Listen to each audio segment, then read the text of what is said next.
Welcome to this video, and you're probably able to see what I have here. So I have a new thermal clip-on made by Leica, and this is quite an exciting news because now in 2021 we see that I would say the big names are getting into the thermal game. First it was Zeiss, now Leica followed. Leica has two models. This one is called Calonox Sight, and they also have Calonox View. So we'll go through the site first. I will go through the specs and I would say the housing and so on, and then I will wrap up this review with my opinion and my thoughts on this product. I would say sweet and sour part. So what I really like about this device and what I don't like that much. First of all, it was introduced already in 2020 at the end of the year. Now in 2021 the first deliveries started. Like I said, two products. This one has a price point of 3,950 euros, and it is a bit cheaper than the View model, which is really strange. The difference is also that the View model has a bigger sensor, so much many pixels than this Sight model. The temperature range is -20 to +50, even though it's quite confusing. On their website it says -10 to 50. On their manual it says -20 to 50. So who would know? The device itself is around 16 centimeters long, almost 7 centimeters in diameter, even though it's entirely round, as you can see. And it's beautiful. Compared to everything else what other manufacturers are doing in this segment, especially if you look at, I would say, infrared models, or if you look at Night Pearl Sear and so on, similar models, also Pulsar Krypton. No one ever did a device so beautiful as this. And here you can see the Leica experience through the years of manufacturing, that their devices are really nicely made. So perfect design. You also see the red dot from Leica, really beautiful. The battery is internal. It goes all the way from 8 to 11 hours of use, really a lot. Startup time is around 10 seconds, even though they probably claim something less like everybody. But honestly speaking, in 2021, 10 seconds is not a bad result. Majority of devices of this kind of specs have around 10 seconds of startup time. It also offers video recording, and in the future it will come with an app.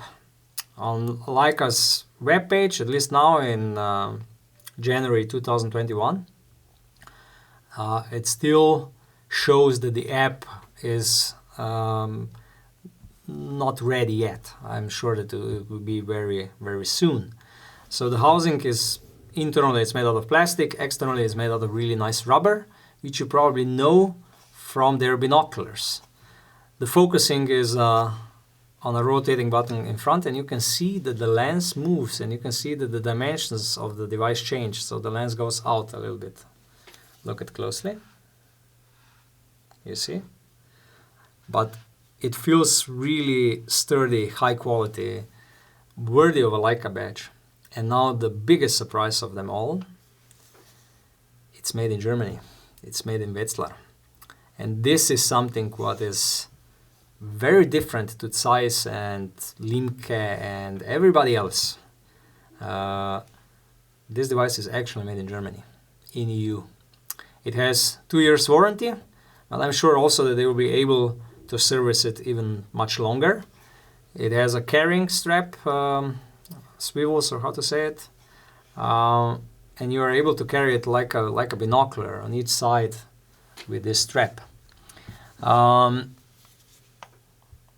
Okay, I can go through all the features, also what you get, or not the features, but what you get in the box.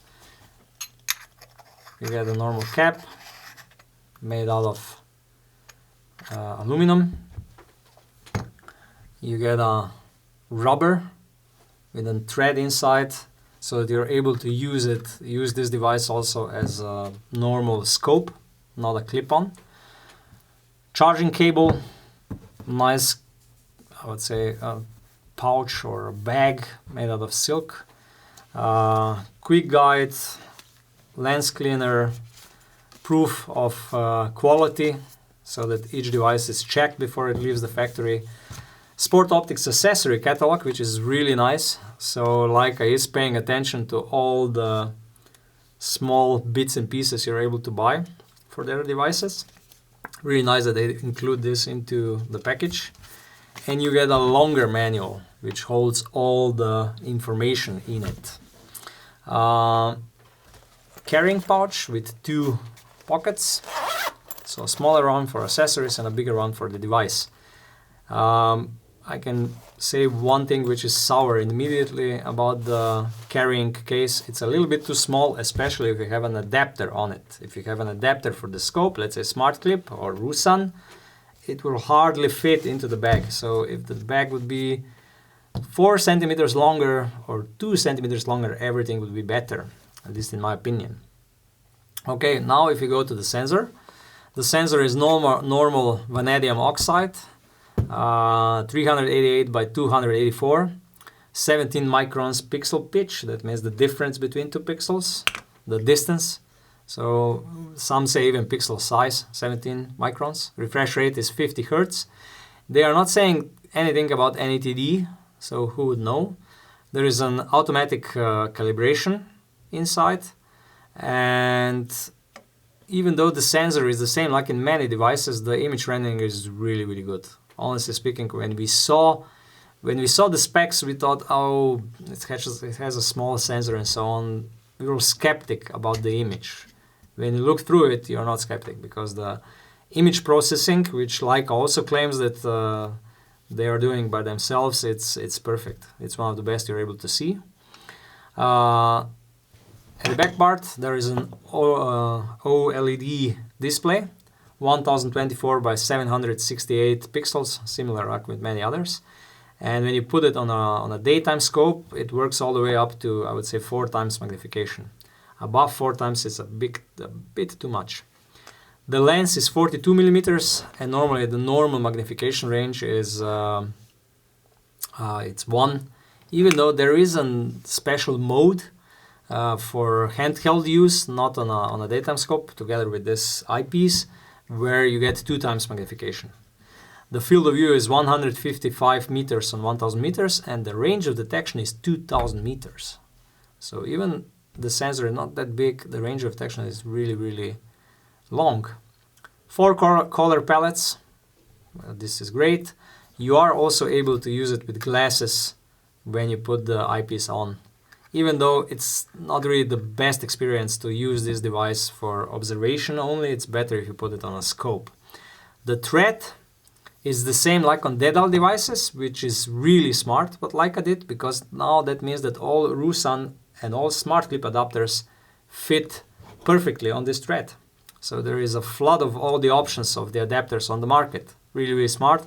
Even though with this class of the devices, I would say that Smart Clip and Rusan will split the market in half, and majority of people will take either Smart Clip or Rusan and not many other adapters. Okay, if we go to the menus, there are 3 buttons on top. The plus button is also to turn it off and on.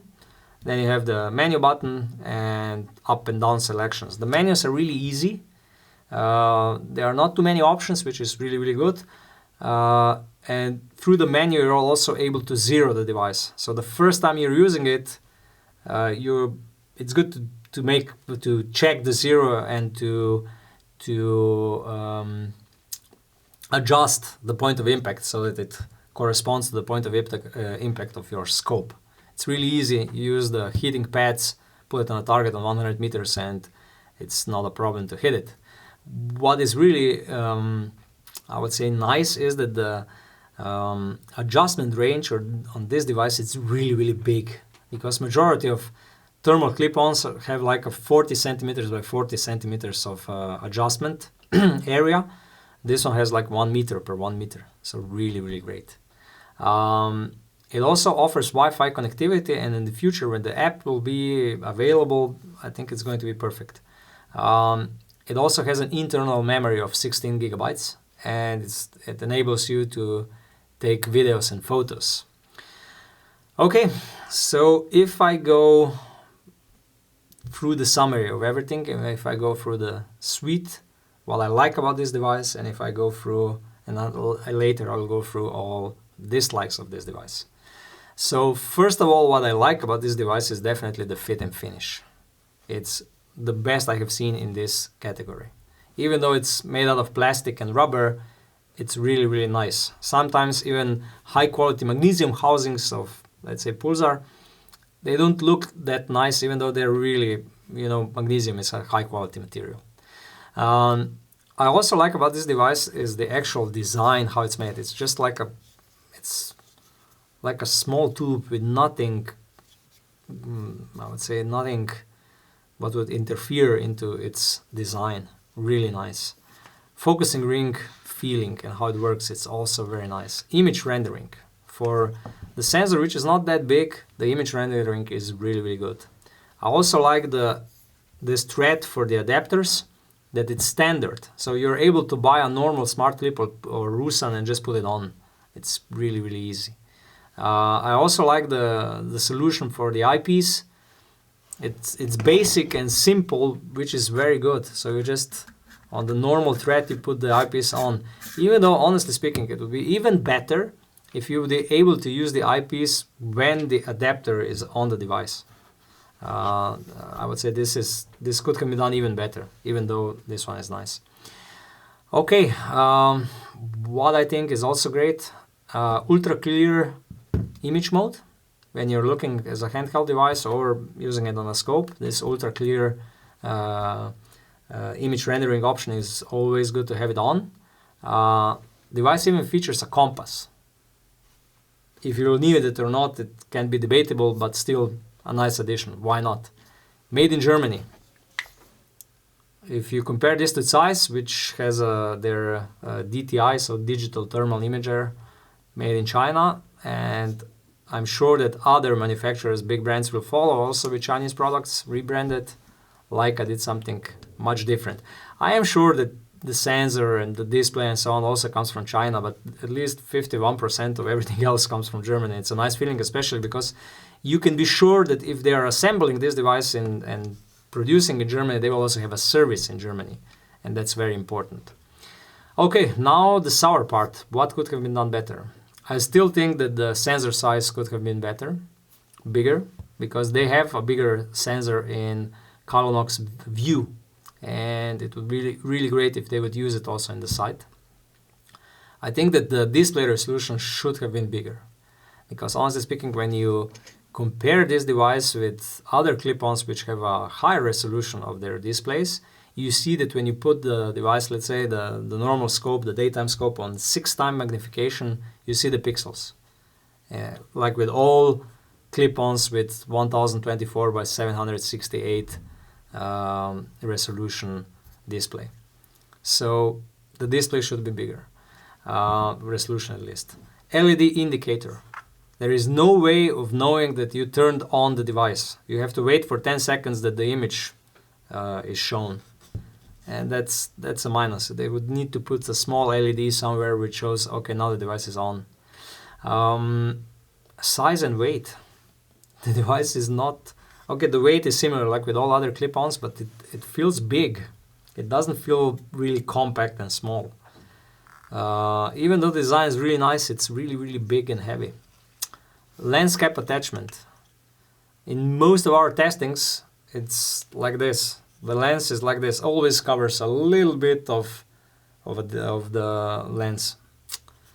This part should have been longer. And this is a small thing, but when you're using it, you see that it's not really the best. Small details. Still, for the first time, for the first clip-on, thermal clip-on made by Leica, I think it's a very decent try. And I think that it's really worth its price. It's 3,950 euros. It's cheaper than, let's say, Pulsar Krypton, but okay, Pulsar has much more experience. They are longer in this business. The Krypton is a fantastic device and so on. But still, the price point is more than decent and you're getting a good device. And the design and fit and finish, it's really, really good. And also the image rendering is really, really good. Okay, I think I covered everything.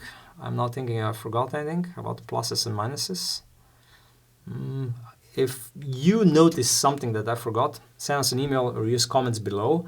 And if you like our reviews, please subscribe to our YouTube channel. Thank you.